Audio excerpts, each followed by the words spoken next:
Hello everyone, my name is Jimmy and welcome to The Last Lap. And in today's video we have a very big announcement that was made from NASCAR today. We're going to break that down and we're going to also talk about Atlanta this week because it's a very unpredictable track with the new configuration. So we're going to talk about that and give you guys our predictions for this weekend. But before we hop into the video, I just want to remind you guys to hit that like button and subscribe button to support our channel. And you can also check us out on our social media pages at The Last Lap News. And there was a lot of stuff that we had to post this week because a lot of news came out this week. So, as always, I have my friend and co-host Matthew joining me on the show. And we have a big announcement to unpack. We'll get to that in just a second. But Matthew has a feel to head into Atlanta, an unpredictable track. And we're kind of unsure of how things are going to go this week. Well, this is definitely the first track of this season, besides the Daytona 500, that this is really like a race that's been really hyped and everyone's been looking forward to this year on the schedule. So we'll see how this goes this weekend. Yeah, it's going to be interesting. We'll break down Atlanta in just a bit, but the main announcement that was made today, aka Thursday, is that NASCAR is going to be involved in IMSA at the 24 Hours of Le Mans next year in 2023. That's the 24-hour endurance race in France. It was announced today. Steve Phelps was at the announcement, Jim France, Rick Hendrick. They were all at the announcement. This took place in Sebring, where IMSA is actually racing this weekend. And it was announced that Rick Hendrick is going to field a car in that IMSA race. It's going to be in the Garage 56, and basically what that means is that it's not going to be like in the running order of the actual event, but they are still going to be there, and they'll be making lap time and everything like that, so they'll be in their own separate class. They're not running for a win in a division or anything like that, but they will be bringing a next-gen car to Le Mans next year in 2023. Now, we knew that there was some type of announcement going on today, but people didn't know whether this was going to be like an electric series or something, or that nobody really knew. There were a few speculations, but I don't think anybody expected them to race in the 24 Hours of Le Mans next year. So this is the first time since 1976 that NASCAR will be in the 24 Hours of Le Mans. And when that happened, I believe there were two cars in that race in 1976, and neither of them failed to make it to the halfway point. So it's going to be interesting to see, how this next-gen car performs. It's going to be a modified next-gen car, so I'm sure the body will look pretty similar, but, it's probably going to have a different engine, different, tires, spoiler, all that. It's going to be a modified next-gen car, so it's not going to be the one that you see this week at Atlanta. Now, what adjustments are going to be made to the car, we're not sure. It will have headlights, though, and taillights. So, I was joking with Matthew earlier from the Cars movie, where Lightning McQueen is like, we don't need headlights because the track is always lit. They will have lights, which is good, obviously, for a 24-hour race. So, that's one of the major changes. I'm sure there'll be way more changes than that. But my main question, two of my main questions. One is, who's going to drive this race car? I'm sure that they'll have at least 3, if not 4 drivers lined up for it. Rick Hendrick was asked today if he talked to Jimmy Johnson, and he said he has not talked to Jimmy Johnson yet. He actually responded to that question by saying that they're going to put Jeff Gordon on a diet and get him back in the car. So that was pretty funny that he took a shot at Jeff Gordon, because we've all, it's like an elephant in the room that Jeff Gordon's gained some weight since he stopped racing. So that was pretty funny that Rick Hendrick kind of took that joke and went with that. It depends on the schedule, honestly. When NASCAR's going to be racing, it usually does happen during the NASCAR season, so we might not see Hendrick drivers travel over to Paris to race in this event. I think it'd be great. I think that would boost NASCAR's popularity if you could get 1 or 2 current drivers over there instead of having Jimmy Johnson, who, yes, he raced in NASCAR, but he's not there right now. But yeah, I don't know. It'll be interesting to see. It'll probably be figured out in the next few months or so who's going to be driving the car and all that kind of stuff. But yeah, that's my first thing. And then the second thing I want to say real quick is, what are they going to do with this next-gen car? Are they going to take things from this car and apply it to the next gen car in the United States. Like, are they going to run a different engine package, try different tires, different spoilers, that kind of stuff? Are they going to do that over there and then try to use it over here on Sundays? Or is it just going to be a completely different thing that, NASCAR's going to try and get involved in IMSA and have their own division of IMSA eventually that they'll race a few times a year? So I don't know. I find that interesting. But yeah, we'll get more information on the car and the drivers and all of that as we go along. But today was just the major announcement of uh, Team Hendrick bringing a car over to Le Mans to race in 2023. So definitely a big announcement today, and a lot of hype revolving around it. And we'll have to, see what other information comes out over the next few weeks and months. But yeah, it's pretty cool to see that happen today. So Matthew, what do you have to say about the big announcement?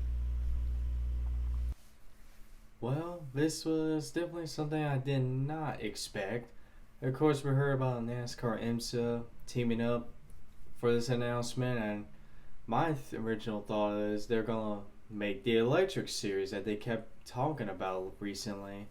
So that's what I thought at first, but I'm glad this is what we got here. But it'll be interesting to see how this goes next year. This isn't the first time that NASCAR has done the Le Mans, the 24-hour Le Mans.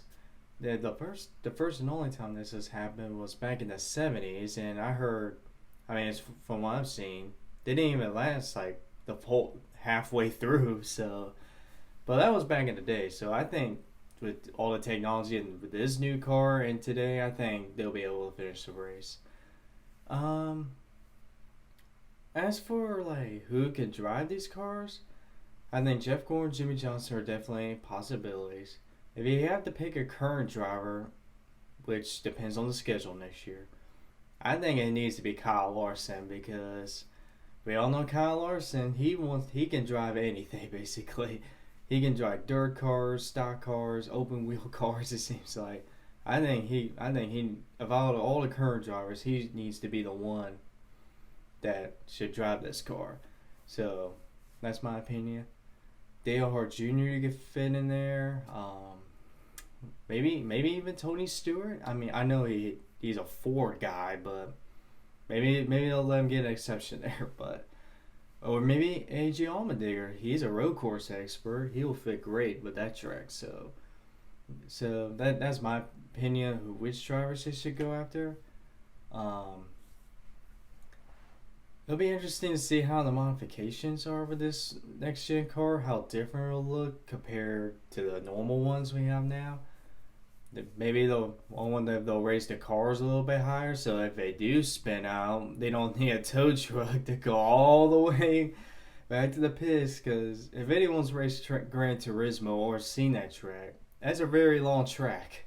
So you might want to think about, if you spin out, you don't blow the tires easily. And Goodyear better make a good tire, because yeah, 24 hours, you better get some good tires on that. They better make like the best tire they made the last 24 hours. So yeah, it's gonna be interesting to see how it goes next year. And some other drivers I thought of that, not drivers off the top of my head, but I know Hendrick drivers have participated, in the Rolex 24 with Cadillac drivers. I know Jeff Gordon's done it, Chase Elliott's done it, Jimmy Johnson's done it. I don't know if that was a Cadillac or not. I think it was. But I'm sure they'll have, if they can't send current Hendrick Motorsports drivers over there to drive, I'm sure that they would talk to these Cadillac drivers as well, if they've done stuff with them in the past. So I wouldn't be surprised if we got some of those drivers participating in the next gen car as well. But I think for NASCAR to gain popularity from this, they need to send current NASCAR driver, at least one current NASCAR driver over there. Now, if the schedule doesn't allow for it, that's completely understandable, and that makes sense. So if that can't happen, I understand. But I think if NASCAR wants to grow in popularity, they have to have a current driver over there, because it's in Europe, and NASCAR isn't. I mean, it's popular in Europe, but not as nearly as much as in the United States, because we race in the United States every week. So I'm sure a lot of European fans that watch the race will be like, "Oh, okay, that's a NASCAR from the United States." Like, we don't really care about it. So It'll be definitely interesting as we get more information about the event. But yeah, hopping into Atlanta now. They have the new configuration that is supposed to perform like a super speedway. So I'm not sure what to expect of this race. I don't know if we're gonna actually see a Daytona or Talladega style race on a mile and a half, or if it'll be a little bit more spread out and they race in 5, 6, 7 car packs. I'm not really sure. We'll have to see if they if they practice, if there's a bunch of cars in a pack in practice or not, or if we're just gonna send it in the race and see how it goes. So,